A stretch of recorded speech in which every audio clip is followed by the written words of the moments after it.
So there's a decision that I have failed to make for the last 4 years, but making this decision and my lessons from it will help me determine my destiny. If you pay attention to the headlines today, or any day really, you're going to see a lot of negativity.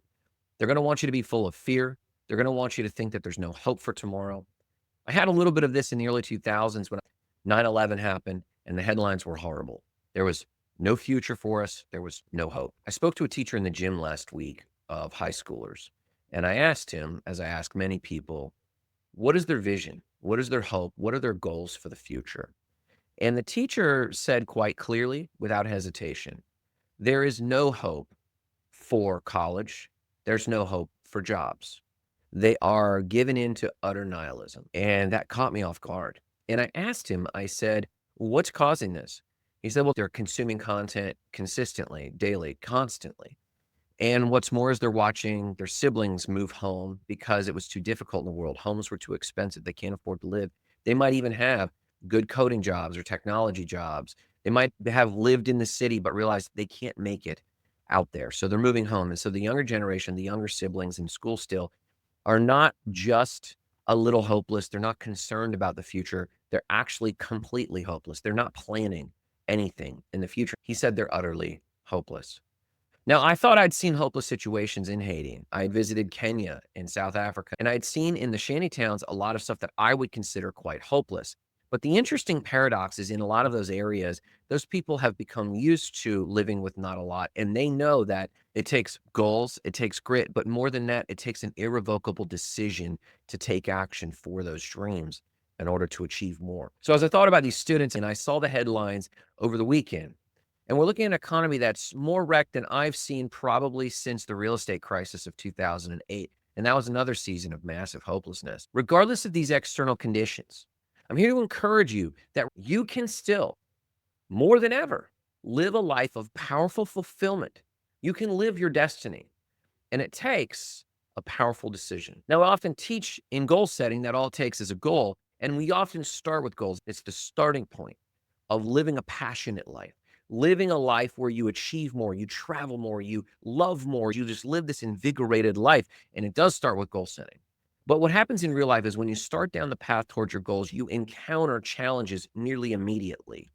You encounter resistance from the world because the law of the world is entropy, and the law of thermodynamics, which is really the law of entropy, which things generally approach a neutral state. But for you to achieve more money, you have to generate a high energy state. For you to travel the world, you have to generate a high energy state in your money, in your scheduling, in your focus. This high energy state is what you do to pull together the time, energy, resources, and focus to achieve any of the big goals you want to achieve, even if it's just traveling to another part of the world. That travel takes your focus. When someone asks you to do X, Y, and Z, but that money is the money you were going to spend to travel to Tokyo or Japan, it takes a lot of focus for you to resist that or come up with a way to say no in a kind way so that you don't burn that relationship, but so that you move more towards your goals. That's a higher energetic state. The people who operate in chaos and just go with the flow are often people who are giving into entropy. They're giving away their energy. So it takes something more than just writing your goals. Today, I'm here to relate to you a principle that Tony Robbins relayed, and his statement or his quote was, "Decisions determine destiny." And Tony Robbins shared a few principles as it comes to decision making so that you know, A, whether or not you've even really made a decision, and B, you can benefit both from the time, energy, and focus it takes to accomplish your dreams by truly making a real decision. Principle one is this: you haven't really made a decision if you don't take action. Or said another way, you know you've made a decision if you take massive action. Taking action is the first indicator that you truly have made a decision. If you make a decision and you don't put it on your calendar or you don't take action towards it, the truth is you haven't really made a decision. If you think you've made a decision and you're waiting for something to happen correctly for you to act on that, you haven't really made a decision. If you're procrastinating or waiting, if you haven't written it down, if you haven't allocated time or money to that thing, you haven't really made a decision. And you can find this a lot of times when someone says they have a goal and they've made a decision and it's gone on, and you can feel from them that there's a lot of energy lost around it. There's no momentum in that thing. You can sense that they've been kind of saying this thing for a while. For example, this happened with me and has for years. It's kind of become a running joke. I want to plant fruit trees and I just never have. It's just something I want to do. I live in Central Florida. I should have fruit trees. I should be able to walk out into my yard and pick some fruit and eat it. And I've been talking about it long enough that when I mention this to Marissa, my partner, Nicole, my partner, or Amber, my employee, they all kind of chuckle and laugh because I've been saying it for years. And that's just a small thing. Many people have these things for big things. Their dream to move to another city, their dream to change jobs. You know people like that. So you haven't made a decision unless you take massive action towards that thing. That's the first principle. The second principle towards making decisions that determine your destiny is to write down the decisions that you've been procrastinating. While we're talking, or pause this video, write down some of the decisions that you know you're procrastinating, decisions that are important to you. Now, there may or may not be decisions that are important to you that are very low on your priority list. Do not give these any energy. Don't make decisions on things you don't need to make decisions on that are inconsequential. But for things that you know inside of you, and you know when you do a gut check, there are decisions you should make that you've been ruminating on and trying to find a better way to do. Solve it. Make a decision. Either decide to not do it, then get rid of it. Write it on a piece of paper, throw it in the fire, throw it away. Decide to not do it, and then never think about it again. If you ruminate on it again later, you didn't make the decision. Decide to not do that thing, or decide to do that thing and then write it on the calendar. Say, I'm going to plan this thing out, or even brainstorm it a little bit in a note, and then put the first step on your calendar. If you do not put that first step on your calendar, you're not committed to the thing. You didn't make the decision, and you're wasting time expelling energy with these decisions that you're not making. So the second step is write a list of the decisions you need to make. That's the second step. The third step is to act right now on a simple item on that list. Take one of the lower, less consequential decisions that you've been putting off. When to go to the grocery store, when to put your laundry away, when to check the mail. Maybe it's to have that one conversation, call your parent or something like that. Make that decision right now and act on it. Don't just make the decision, act on it. Actually pick up the phone and call your parent if you've been putting that decision off. Or if you're not going to call them, decide I'm not going to call them and quit ruminating on it. If that decision is to buy cryptocurrency, go out and buy $5, $10, $15 worth of cryptocurrency and get it done. Or if you're not going to do it, decide to not do it and put it to the side. Take an action on a small, relatively inconsequential thing and get it done. You will notice that your energy gets higher. You will notice that you'll get more positive. You will notice that you'll actually start believing, oh, I'm going to get some of this done, and you'll see momentum. That leads you to the fourth thing. The fourth thing is take action on a bigger item, something that might take several steps, something that's more of a project than just an action. Basically, the difference between a task and a project is the net result of an accumulation of sequential tasks, right?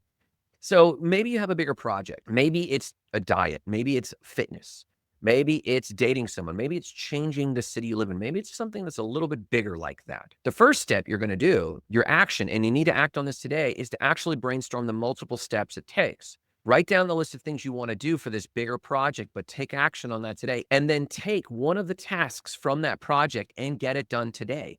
So you've taken action on that smaller project and taken action on that bigger project. The fifth component of decision making is understanding truly what it feels like to make a radical decision. The importance of this is most people don't understand deep commitment. They have a passing commitment. They have a very quick view of what commitment means. Commitment in a job used to mean 10, 20, 30 years.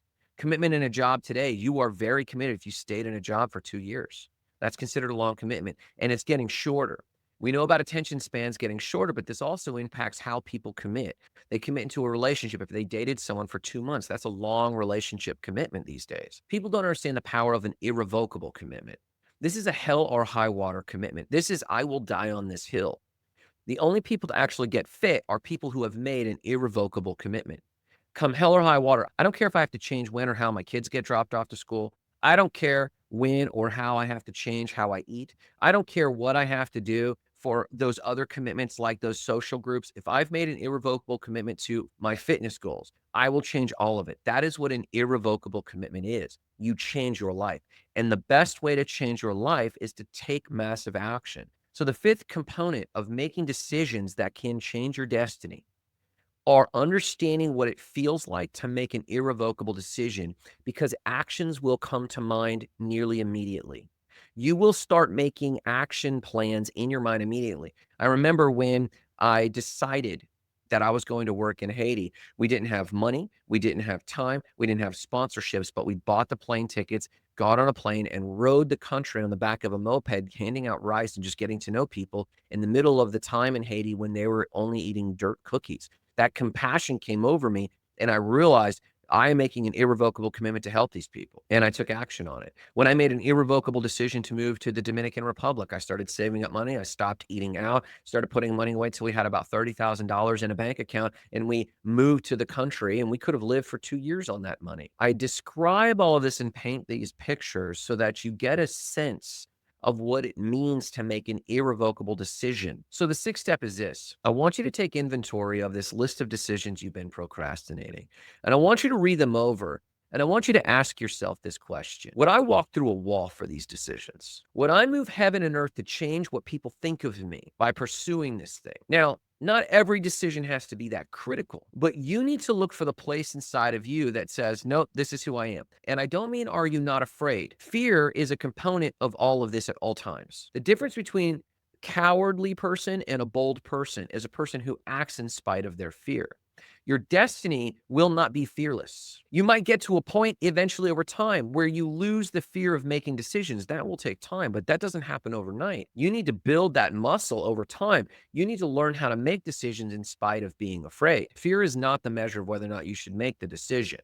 You should use that fear as a sensor of sorts to kind of inspect the thing a little bit further, but it is not the decision maker. Your will and your determination are. So I share all of this, writing down your list of decisions that you've been procrastinating, taking action on one of those things today, taking action on a big thing today and brainstorming the steps, knowing what it feels like to make an irrevocable decision for something.